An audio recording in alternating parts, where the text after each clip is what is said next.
അസ്സലാമു അലൈക്കും വറഹ്മത്തുള്ളാഹി വബറകാതുഹു. ബിസ്മില്ലാ അൽഹംദുലില്ലാഹി റബ്ബിൽ ആലമീൻ അല്ലദീ ഹദാനാ ലിഹാദാ വമാ കുന്നാ ലിനഹ്തദിയ ലൗലാ അൻ ഹദാനല്ലാഹ് സുമ്മ സ്വലാത്തു വസ്സലാമു അലാ അഷ്റഫിൽ അംബിയാഇ വൽ മുർസലീൻ വഅലാ ആലിഹി വഅസ്ഹാബിഹി അജ്മഈൻ അമ്മാ ബഅദ്. റബ്ബി ഇശ്റഹ് ലി സദ്രി വയസ്സിർ ലി അംരി വഹ്ലുൽ ഉഖ്ദതം മിൻ ലിസാനി യഫ്ഖഹു ഖൗലി. സ്നേഹം നിറഞ്ഞ പീസ് റേഡിയോ ശ്രോതാക്കളെ, എല്ലാവർക്കും ഇൻസൈറ്റിൻ്റെ പുതിയൊരു എപ്പിസോഡിലേക്ക് സ്വാഗതം. ഇന്നത്തെ യുവതലമുറയിൽപ്പെട്ട വിദ്യാർത്ഥികളിൽപ്പെട്ട ആളുകളൊക്കെ സ്ഥിരമായി കേൾക്കുന്ന ചില വാക്കുകൾ: YOLO, you only live once. ജീവിതം ഒന്നേയുള്ളൂ, അതുകൊണ്ട് എൻജോയ് ചെയ്തോ. Stop worrying and enjoy your life. അതല്ലെങ്കിൽ ശരിതെറ്റുകൾ പറയുന്ന സാഹചര്യങ്ങളിൽ ഇത് ഞാൻ കാണുന്നത്, ഞാനല്ലേ അത് ചെയ്യുന്നത്, ഞാനത് ചെയ്യുന്നത് കൊണ്ട് നിനക്കെന്താ, ഇതെൻ്റെ സ്വാതന്ത്ര്യമാണ്, ഞാൻ കണ്ടത് ഞാൻ ചെയ്യും, ഇതിനെ ആരും വിലങ്ങ് പറയേണ്ടതില്ല. അതുപോലെ തന്നെ പ്രയാസപ്പെടുത്തുന്നതിൽ നിന്നൊക്കെ മാറി സന്തോഷം മാത്രം വേണം എന്ന ഒരു മാനസികാവസ്ഥ. ഇങ്ങനെ അരുതെന്ന് പറയുന്നവരോട്, വിലങ്ങ് പറയുന്നവരെയെല്ലാം സദാചാര അമ്മാവന്മാരായിട്ട് മാറ്റി നിർത്തി ആത്മാഭിമാനം കൊള്ളുന്ന പുതുതലമുറയിൽപ്പെട്ട സ്വതന്ത്ര ചിന്താഗതികളുമായി കൊണ്ട് നടക്കുന്ന ആളുകളെ സംബന്ധിച്ചിടത്തോളം മതം എന്ന് പറയുന്നത് ഒരു അടിമത്വമാണ്.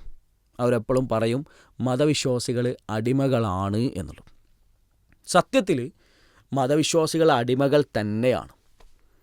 മഹാനായ ഈസാ നബി അലൈഹി സ്വലാത്തു വസ്സലാമും മുഹമ്മദ് നബി അലൈഹി സ്വലാത്തു വസ്സലാമും അടക്കമുള്ള പ്രവാചകന്മാരെല്ലാവരും പറഞ്ഞത് ഞങ്ങൾ അടിമകളാണ് എന്ന് തന്നെയാണ്. പക്ഷെ ആരടിമയാണ്, ആരുടെ അടിമയാണ് എന്നാണ് അവർ പറഞ്ഞത്? അബ്ദുല്ലാഹ്, ഞങ്ങൾ അള്ളാഹുവിൻ്റെ അടിമകളാണ്.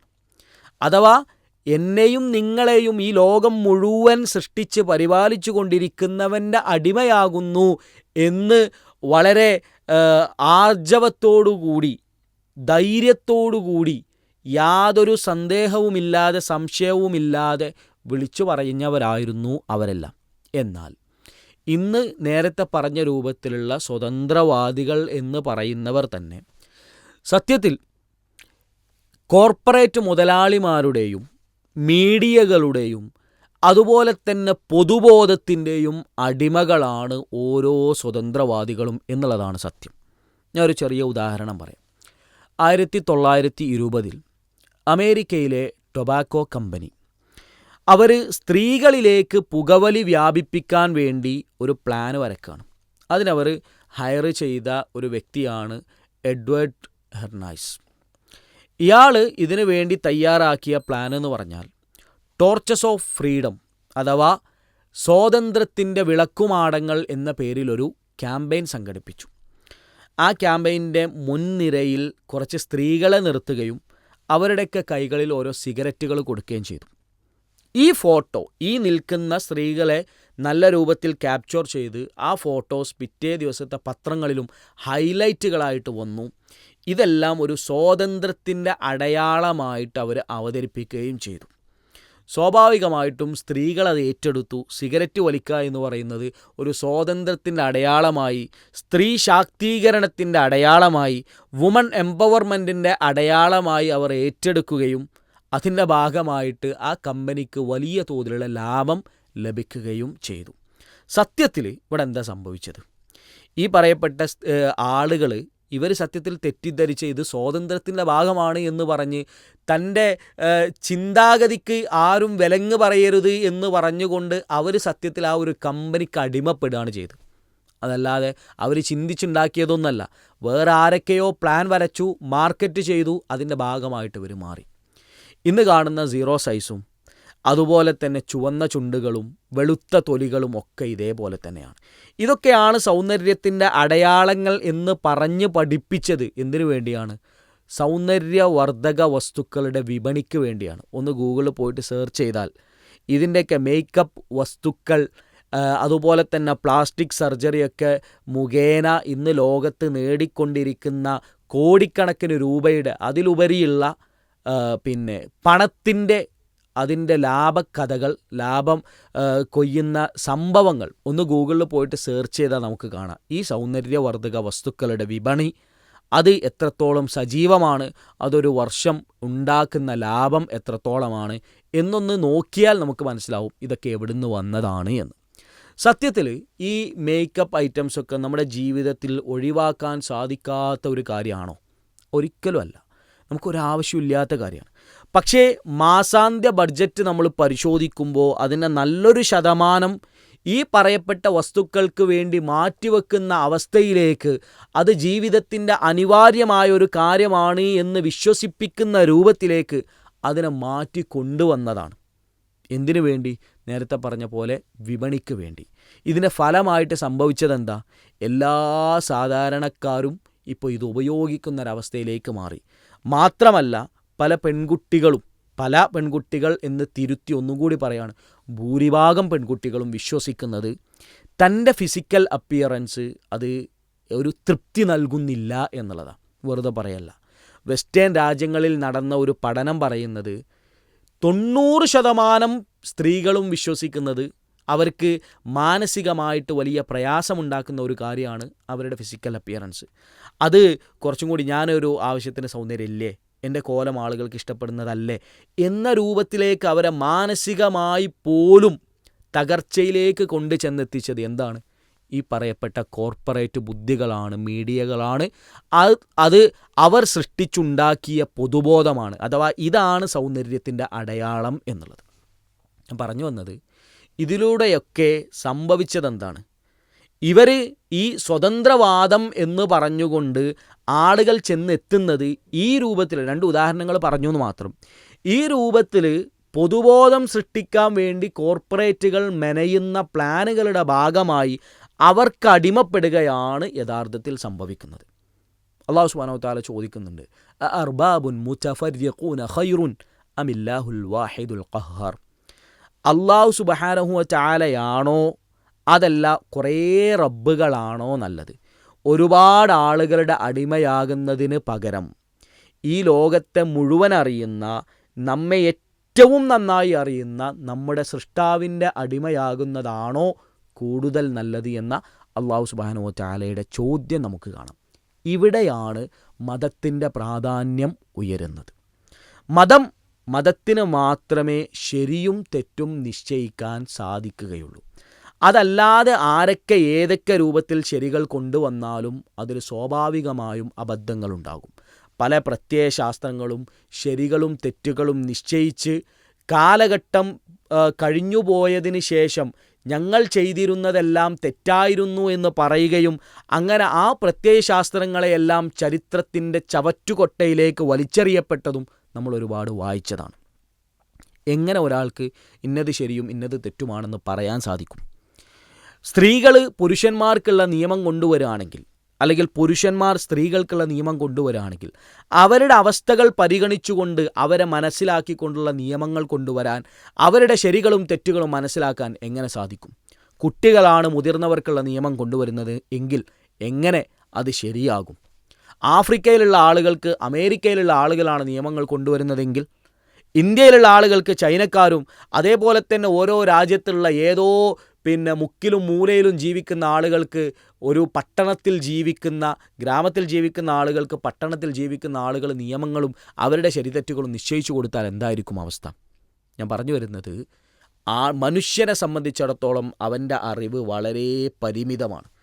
അല്ലാഹു സുബ്ഹാനഹു വ തആല പറയുന്നുണ്ട്, യസ്അലൂനക അനിർ റൂഹ് എന്ന് ചോദിക്കുന്ന ആയത്ത്.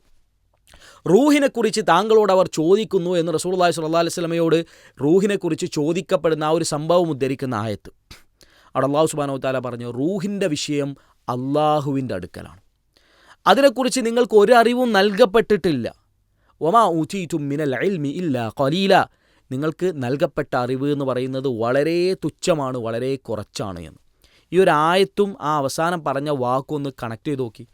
നമ്മൾ ജനിച്ചത് മുതൽ മരിക്കുന്നത് വരെ നമ്മുടെ കൂടെയുണ്ട് എന്ന് 100% ഉറപ്പുള്ളത് നമ്മുടെ ആത്മാവാണ്. ആ ആത്മാവിനെക്കുറിച്ച് പോലും ഒന്നും അറിയാത്തവനാണ് മനുഷ്യ നീ.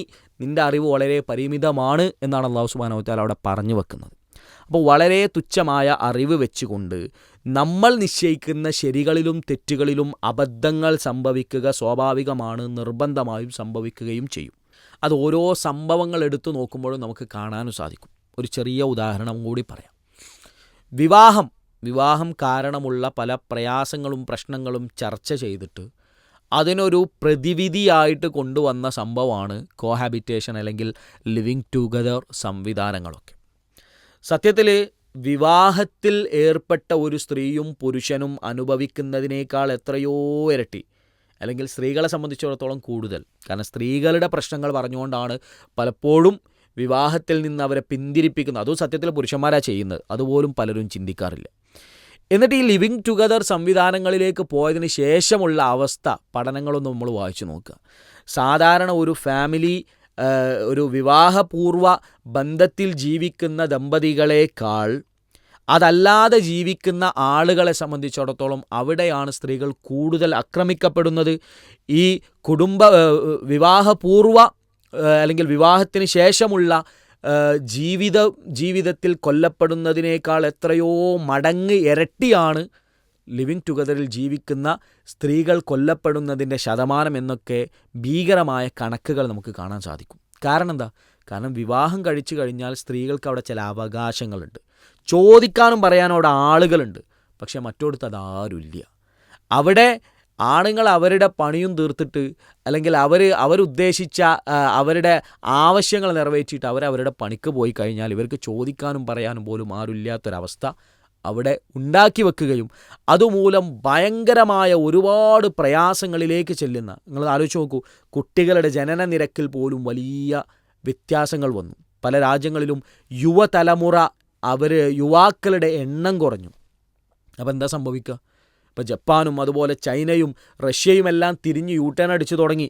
പുട്ടിൻ്റെ അവസാനത്തെ പ്രസ്താവന നിങ്ങളൊക്കെ കേട്ടിട്ടുണ്ടാവും, 10 കുട്ടികളെ പ്രസവിക്കുന്ന അമ്മമാർക്ക് പ്രത്യേകം സമ്മാനം ഉണ്ടെന്നൊക്കെ. എന്തിനാണതൊക്കെ പറയേണ്ടി വന്നത്?